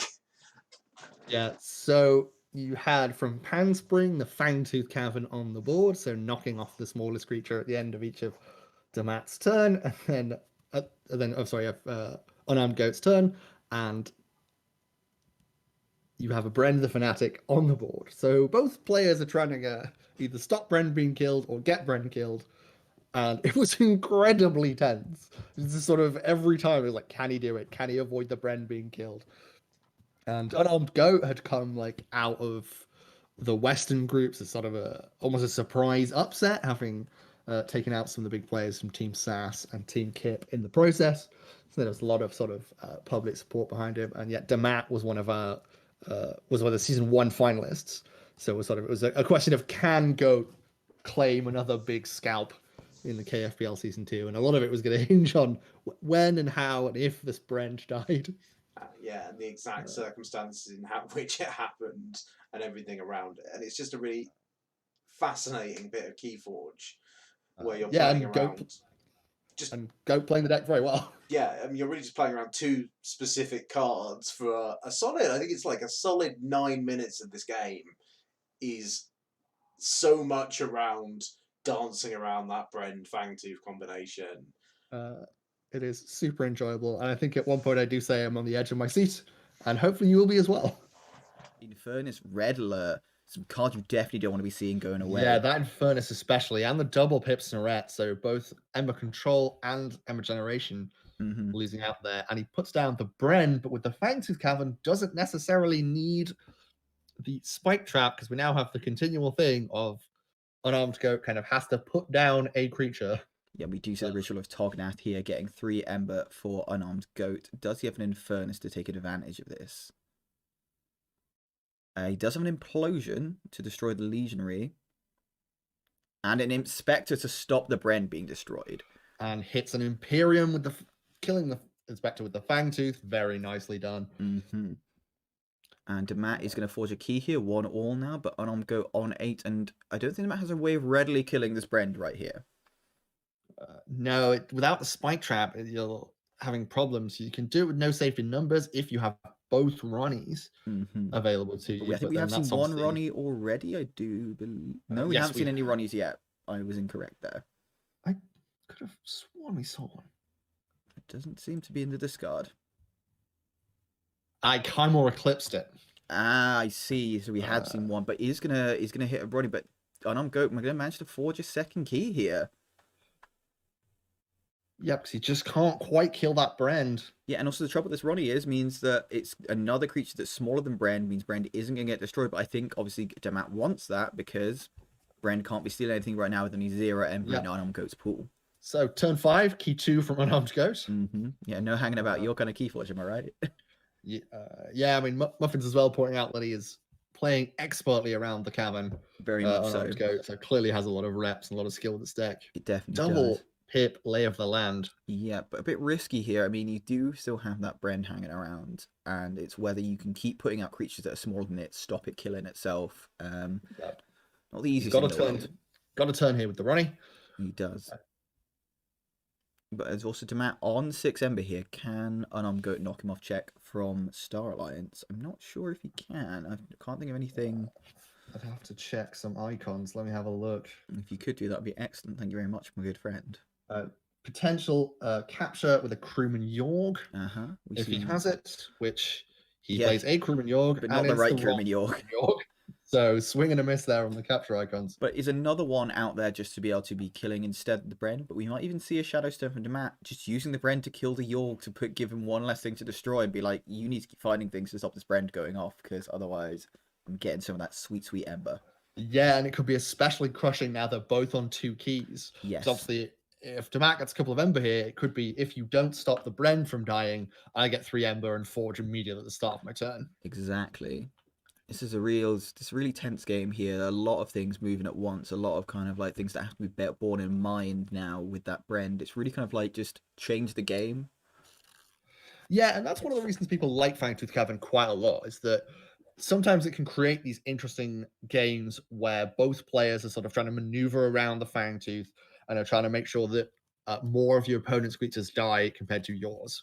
Yeah, I think that's why a lot of people like Fangtooth more than say like a Quixelstone or like a Heart of the Forest, in that kind of it can provide problems to both players. And although you can have a deck that's set up to benefit more from Fangtooth, like say you have like really big creatures that tend to be your opponent's creatures are smaller, you can still end up with a situation like this where your opponent's got a Brend on the board and you're like, well, I don't want their Brend to die because of my Fangtooth, so I need to like figure a way around this. Yeah, could see a new lease of life in DT, the Fangtooth, because we have decks with huge amounts of power counters being thrown around. Indeed, definitely. But Dammat having a bit of a consider here. Has forged his second key, but is just anything but you only see tricky situation, I think. Here. And I think also he's got to be looking and think, I don't want to play anything smaller than my Brend. And yeah, we just see an Auto Legionary and a discard of the Odoak. Interesting he didn't play the Odoak. I'm not entirely sure the reason for that, why you wouldn't, but I might be missing something. We usually are. If anyone has the chat has any theories about why you discard the Odoak rather than playing for it, feel free to let me know. My working theory so far is he wants him to get more Ember to be Brend stolen. Yeah, that's very true. Good point. I think that one certainly is the reason. But we are seeing some little weenie untamed creatures. Yeah, a lot of 1 power creatures that will be munched down by the Fangtooth Cavern. Crewman Yorg is going to reap. Unfortunately, can't use that action ability off the Ghost Hawk, can only reap. But yeah, as I say, just more things for that Fangtooth Cavern to chew down. Oh, Mark of Dis, very true from SIaka. Yes, that would be a good target. I don't know if Mark of Dis got. I think Mark of Dis did get hit by. No, it didn't. So very likely to be coming up soon. Still floating around, so doesn't want to have to take another Saurian turn immediately afterwards. Definitely not. No, and Dammat here is going to choose Shadows. Might just be trying to get rid of these small creatures, just kind of increase the chance of that Brend getting hit. Might be able to hock the Fangtooth Cavern for some burst, but I'm not sure whether you do that at this point. Goes for the trust no one. Plays a no safety in numbers for nothing again. Just for the Ember, and is going to fight that Crewman Yorg. And a Pestering Blow takes out the Attendant, but is leaving the Ghost Hawk alive. So UnarmedGoat getting another turn of respite. Still that Brend lives. It's just sort of very tense. But the trouble with it is letting it live. It's just still just like you're letting them have a 3-power skirmish creature that can reap, it can fight, it can, you know, just do annoying things in itself. Like, it's still a good creature to have around his Brend. So we're going to see a Stirring Grave double pip, archives the Infernus. Yeah, understandably so, yeah. And could be playing another Infernus at some point soon. The difficulty with Infernus at this point is, though, both players, not much of their decks left. Plays the Mark of Dis on the Brend. Can he get to check? We have just seen that Pestering Blow go by as well, so maybe he was waiting for that to go past, mean that he's less worried about it, because if he'd have Mark of Dis before then, Pestering Blow means that Brend would have been stealing. Does not get to check. That is significant. Not quite. but hasn't flipped. So if he plays this next turn, can use that Infernus to full effect. And with the Ritual of Tognath still in the discard, we could see a very heavy blow to Dammat's Ember pile. Could get a situation where he just fights the Brend and then Infernuses 5 Ember away. Indeed. And I think you're more likely just to see the Tognath kind of play an Infernus, hit the Tognath. I mean, I don't know if you've got anything in Dis that's smaller. Like, you got Spectre is already gone by. So that's the only problem. Yeah, it would mean killing the Brend. So you'd maybe just leave that to be hit by the Fangtooth, keep your Infernus and stuff alive. Yeah. But worth noting, he's playing with 2 Infernuses in his hand in archive, I think, because there are 2, and we've only seen one which has been archived. So may even want to, like, say, purge the Brend along with, say, a TMCP. I could see. Well, the TMCP, I don't know how useful it is at this point. I feel like neither player is going to be going to that high in Ember, but maybe Ronnie's could be a good one to purge. We've seen the Exhume already, have we? Oh, we have seen the Exhume. Yeah. There is a Ronnie still left floating around, I think. There might be considering that now. And Brend is going to reap. And take them to 4, though. Oh boy, this is tense. This is, yeah. I am on the edge of my seat. And Brend, so what else does he have in Shadows here? I can't think much. I mean, I feel like we've seen nothing else in Shadows, just a reap with the Brend. Okay, so we are going to get this from UnarmedGoat. He's going to pick up that Infernus at the archives. And does fight the Brend. Okay, so definitely going to hit, I think.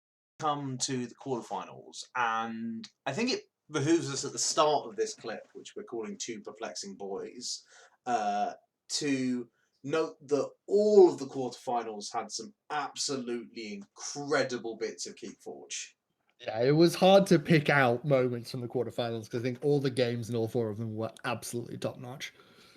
Yeah, and this one though I think holds a special place in my heart as a neutral observer. Well, not necessarily neutral, but at least someone who wasn't commentating and doesn't really have a vested interest in either of the 2 players. Yeah, so obviously on the right, we have a Heart of the Forest deck, played by JayPower from Team Kip, one of the more notable proponents of Heart of the Forest, and this is, I think, one of the best Heart of the Forest decks that exists. I mean, I think it's worth noting that, like, it's very easy to say it's a Heart of the Forest deck. It's specifically, this Heart of the Forest deck is absolutely phenomenal. Yeah, so obviously a lot of the speculation coming into the match was how much could Dammat do against the Heart of the Forest, and whether there was a response he could come up with. And you see on Liala, on the other hand, no hard R, no key cheats. So it was looking like a pretty bad time for Dammat. But we will see now what unexpectedly followed. The question is whether Jason got enough cards in archive to stop this. No, I think he did, because he played New Frontiers to use Shadows, reveal top 2 cards of their deck, which is Perplexing Sophistry, New Frontiers, and Perplexing Sophistry. I'm saying the first time he did that, he called logos, which doesn't make any sense to me. But, like... Oh, no, but then because he's got all of his archive, he's going to get his whole deck in hand, and then he can just keep playing Perplexing Sophistry now. Jason has 6 cards in archive, so it depends on what he has in archive. There is theoretically a run out of cards in archive that he could have. Mm-hmm. That would be enough. What would those cards be then? If you could explain that to me, then that'd be. I'd love to. Okay, so if he has, because he's got Seed on the board, so if he has Full Moon, Chota, Nature's Call, let's see. So what would you? I could do the math on Full Moon, Chota's, Nature's Call. But how does he get enough Ember from just one full moon, though, right? Because he needs enough Ember to forge 2 keys here, presumably. He would seed the full moon. So you play the full moon twice, then you've got 4 creatures, so you could get 8 Ember. That would be enough for 1 key. Nature's Call could get you up to... It could get... Yeah, that's what I'm thinking. You full moon... with a Nature's Call, but then... I don't know. I actually have to look. Yeah. To see whether or not that works. But he has to... He basically has to...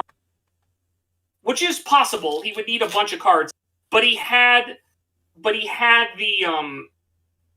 Oh, he just calls Logos. Yeah, it's just the thing that he's not going to have any cards unless he needs to have whatever he needs already in his archive because Dammat's just going to keep playing. So he doesn't have key charge. The other thing is like, so the other thing is he could seed. I'm just trying to see what he can do. He can seed. Oh, this is super weird. I don't understand how JayPower comes back unless he is waiting for something to go into his discard that he can then seed.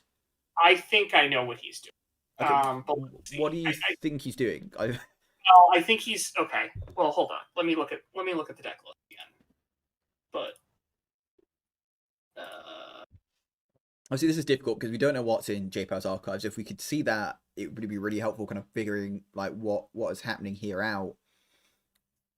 Dammat saying repeat for 19 minutes. Yeah, I'm not quite sure what he's doing. I don't know. I'm not sure. I have an idea as to what he's doing, but let me see whether or not that makes it. So you've got a lot of letters in your name that I don't have, but to BDS will say, yeah, like time running out will be the only way that Dammat could win. But what we're functionally saying here is that JayPower can't win either, because what's just going to happen here is Dammat's going to keep doing the same thing, playing Perplexing Sophistries repeatedly to discard JayPower's whole hand. So unless JayPower has something in archive along with something in dependency that he's waiting to get discarded, I don't see any other way out of this. Because Dammat is just going to get to such an amount of Ember that if it goes to the time breakers, it doesn't matter. Like he's not winning on time. Like Jason's not winning on time. That's not me. Never. So I think he must be waiting for something to go into his discard that you can use an dependency on. But I'm not sure what. Because I don't... Oh, I think I know. Okay. Well, actually, okay, so that doesn't act... Well, oh no, I he just discarded it. Okay, what? Graft. But how the graft doesn't help, because if Dammat forces a key, he wins. No, I was just... I don't know what's happening here. I'm not what's happening. I'm just trying to think. I'm looking at Dammat's deck and seeing what cards he could have. There are... Okay. I don't think Dammat's deck's relevant here, because I think Dammat's just going to keep doing the same thing now, turn after turn, until JayPower needs to find a response to this. And if he doesn't, I just don't... Dammat just keeps doing this, because why wouldn't he? Oh, no, of course he's going to keep doing this. That's not the answer. I'm just trying to... So Jason has to have a theory. So what is your theory for what Jason does here then? If you could spell it out for people in the chat too, that'd be... So there are... Okay, I'm looking at the cards in Dammat's deck. Because there's like weird capture pip stuff that can happen. Mm-hmm.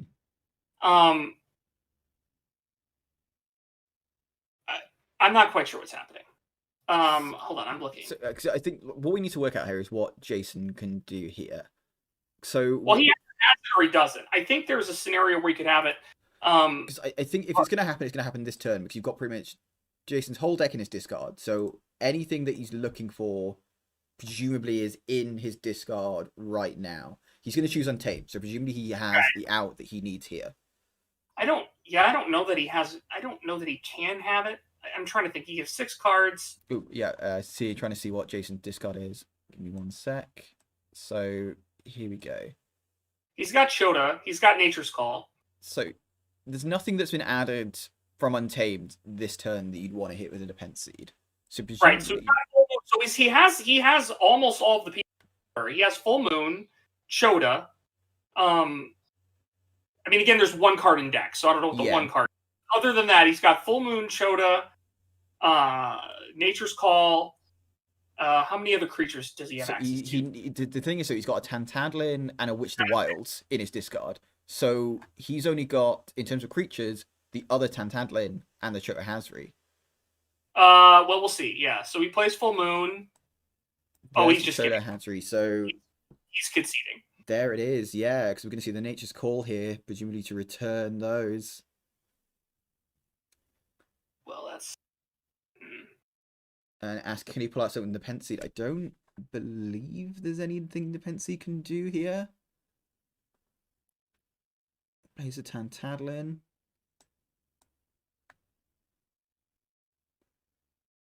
I don't think so. I think this is. Well, he puts 1 extra card in the that's discard. game. Dammat's going to forge his 3rd key.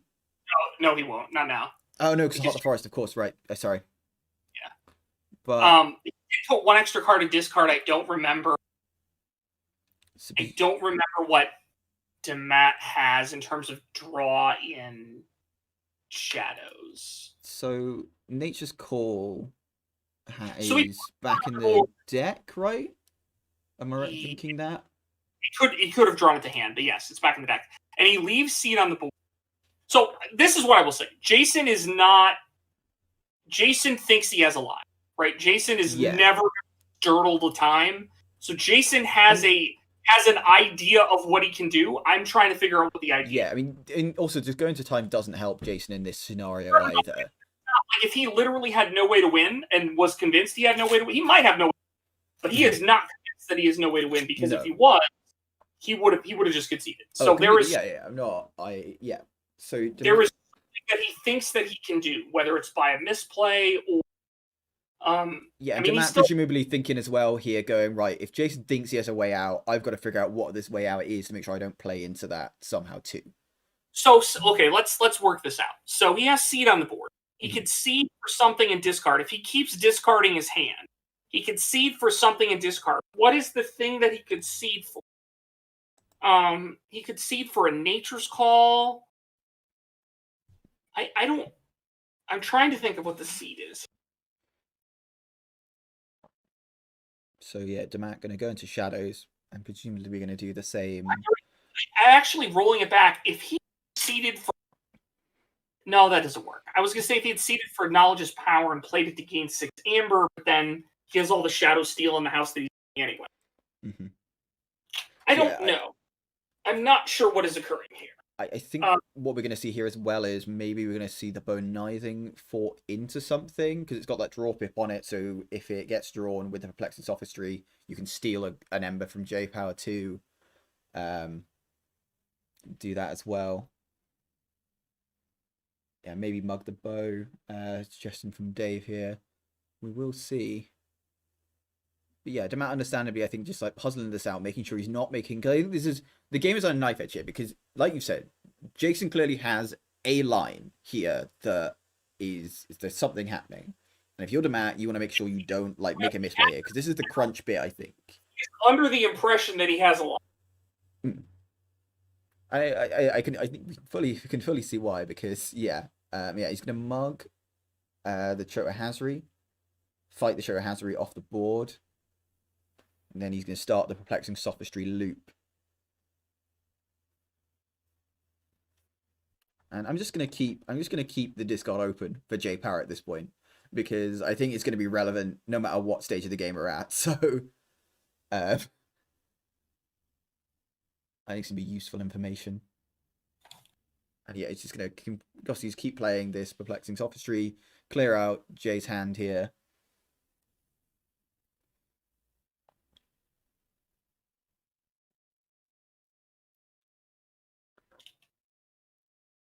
And discards the Mimicry as well.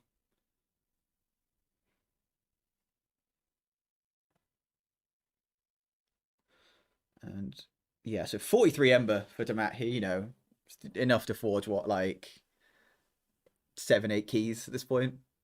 Yeah, I mean, the Amber at this point, it's just a matter of like, is there a line that? Yeah, and turn 16. Here we go, back to JayPower. What is he gonna do here? And there he is, masterfully played. Congratulations on the top floor. There's the concession. Dammat takes the tie, 2 games. And then we come to our final clip. We know that we did this chronologically. These aren't top 10 in how good they are as clips or how interesting they are. But I do think, if I'm being honest, that this is my favourite of the clips. And we've called it Lateral Generosity, which kind of gives the game away, but... It does it give a little bit of a hint at what might happen with a Lateral Generosity in the Ice King Sparkles and a Martian Generosity in EQ. But I think this is just from one of the quarterfinals. SIaka had been beating all comers and was crushing with this Martian Generosity combo deck.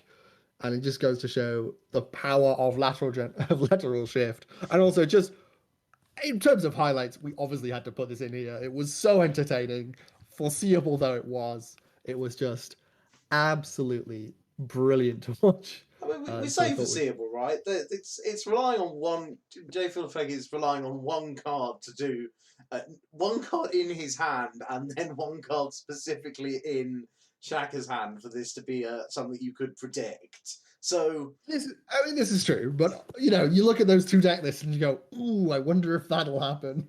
you absolutely do, and admittedly, we give the game away because it does, and just watch it. It is So fun. Yeah, it's super fun. Them put into the archives. So that hurts. Yeah, that hurts. Yeah. Yeah, I mean, as we kind of briefly mentioned in the deck chat, Jfilipeg's decks, all three of them, not got much speed to them, not the fastest decks, so losing a key card like Roddy Wristlocks can be particularly painful, because it's unlikely you'll be getting that back anytime soon. Yeah, Shaka's happy with that, to be sure. Mm-hmm. Ludo with the Scudam on it. None of this amber is going back. Never's mine. I'll never see it again. We can see Mars here. Is it generosity time? Probably not this early on, but who knows? Got 3. You want? I think with the pip on it, that would give you 4. Yeah. Not ideal. If he's doing it now, it's out of necessity, I think, right? Yeah, exactly. I mean, I suppose, yeah, again, with that lateral shift knocking around, it's like, can you really afford to hold on to it for too long? Good point. And then we have already seen a couple of Saurian cards, so you may be thinking, okay, I'm thinking if they had it, they would have used it, but we'll see. It's an interesting one to see if we get it. About the wording of lateral shift, is play that card as if it were yours, so it goes into your opponent's discard. Yes, it will also go to your opponent's discard. Yeah. Okay, so they don't get a chance to use it. It's gone. It's just gone. Yeah, exactly. Okay. Yeah. Interesting that he's damaging the Gallum and not taking out the Edai. Oh, there we go. I think we're now seeing Tropic Manipulator possibly to put this on the Ludo, or just I see. It. Okay. Okay. So wanting to take the 1 damage on the Edai. Very smart. And plays the key abduction. And there's gonna be the Edai after the key abduction. Very nice. Oh wow. No generosity. 5 Ember here for Shaka. But Logos is going to be the house. And there's Information Exchange. Going to steal 1 this time. Master the Theory just for the Ember Pip. There's the Jogoggle coming back down. Maybe this time it'll get to archive or play the card under it. Who knows? But a lot of Logos coming out early from Jfilipeg. So you got to think that Shadows and that Saurian to a lesser extent going to be charged up here, ready to put some cards down. But we are seeing a full moon. They're everywhere. He's going to take out that Jogoggle. I don't know what was under it, but I'm sure we'll find out later. And we do have a Dusk Witch as well. Ooh. So there's an interesting decision here for Shaka, which is, for Jfilipeg rather, is do you try and stop this first key? That's right. Or because if you take Shaka down to 5 here and he has that generosity, this is a really bad time for that to be coming out. It's really early on, you're getting a lot of cards, you're going to be flooding the board, but you obviously don't want to let him get 1 key early on, because then it makes it much easier to kind of get the second key later. It's a gamble, to be sure. We know that the key abduction is in the discard for Shaka, so there's not so much of a threat of him doing generosity and then forging, but still having 14 cards in your hand is still pretty good, even if you don't get to key cheat. So it's also, he probably does not want to let that happen. Yeah, it's also if he reaps here with Stormcrawler and Beambuckler, he goes to 8, so he'd be able to draw his. And then with the 1 from Generosity, he would draw 2 more cards from discard as well at that point. Oh, that's right. Yeah, he would flip. We are going to see Shadows here. So you're saying there's a chance? Yeah, I'm thinking we're going to see the stop, I guess. The Logos chant. There's Brend. Oh, he's Okay, so Maybe you're then going to see a running running? risk clocks here. I could see. Nope, just gonna No. let him forge for 6 there. Okay. Yeah. But I that mean, Dusk Witch is still alive, though, is the big concern. And going into Sanctum. right. Which I think is probably why we saw the pause from Jfilipeg there, considering, do you take out the threat of the Dusk Witch, or do you say no Martian generosity for you? Mm-hmm. I'm going to see a line bounce. I'm going to make that Dusk Witch even harder to kill now as well. Mm-hmm. And the difficulty of putting the Brend down at this point is too that if you kill the Brend now, SIaka's only going to steal 1. Yeah, Get 1 stolen from him. So and if you fight with the same Maruk, then it's not even going to let him force that keep, because you're going to catch one with the Maruk, steal what, let 1 get stolen. Jfilipeg still on 5 Ember. That's right. Yeah. Although is the Logos plant? It's after a player chooses Logos as their active house, or is that before or after the key step with the Logos plant?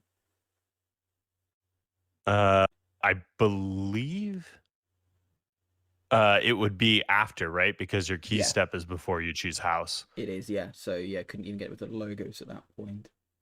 So then I think you're right. I think we'll see the marked maybe Oh, and Prince Derek, the Unifier, going to get that 3 Ember, because there is 3 different houses on the board. Got Untamed, got Sanctum, and Mars. And there is the fight into the Prexus Ludo, getting that off the board, leaving alive the Brend the Fanatic, though.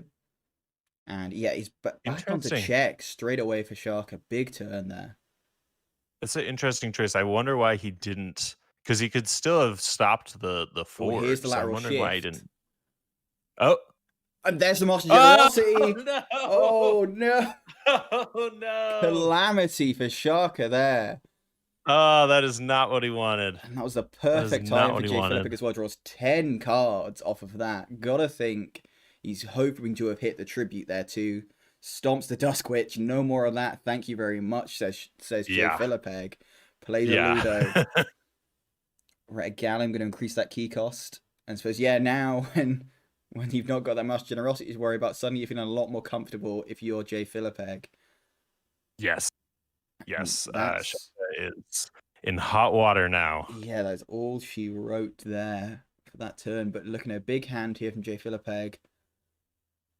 And a solid board to boot as well. Exactly, yeah. Yeah, because not great ways of dealing with that Ludo without first having to chunk through that Tricerian Legionary with the 6 Amber that's going to go away if you do. Yeah. Because we have already seen the Nature's Call, which would be the kind of ideal. I don't really think there's much else that can deal with it, as far as I think. Because Lord Golgotha doesn't do enough damage. Or anything, yeah. We're going to see Sanctum come in here. And of course, if you do hit it with the Lord Golgotha, you are going to hit the Brend too. So, excellent placement here from Jfilipeg, actually really tying SIaka in some knots and making it difficult for him. We're going to Blinding Light to stun the Saurians. That's good. That'll slow him down a bit. It certainly will, yeah. I suppose the only thing with this is you've got to think, is he really going to be choosing Saurian anytime soon? You know, you've got all of those cards in hand that we drew off of that Martian Generosity. Or Saurian Generosity, maybe we should call it. Maybe you got to think he's maybe going to want to go Logos or Shadows sooner. Yeah, he's at least shutting down the Gallum key cost effect there. So that's very, very true. But yeah, SIaka gonna reap out with Sanctum. Maybe I think I don't see fighting into this board, right? No, I think that's unlike. Yeah, I think reaping out with Sanctum probably. I mean, I always want to reap out with Sanctum. That's like, that's the thing that I always try and do. But I think in this case, it's very much the sensible thing to do. Yeah, I mean that'll get him up to 10. Yeah. So that's pretty good. And with the Gallum shut down, he's well on his way to his 3rd key. So he's definitely not completely broken by the generosity steal there, but we'll see what So that was Screech Bob-Omb's top 10 clips from the Keyforge Premier League Season 2. Yeah, and it was pretty great. I very much enjoyed doing this season, as did the Baron, who, to be honest, did much more than me.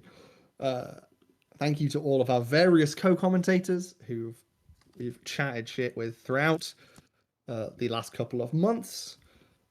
Thanks to Jupiter and the KFPL team who've let us do this for some reason.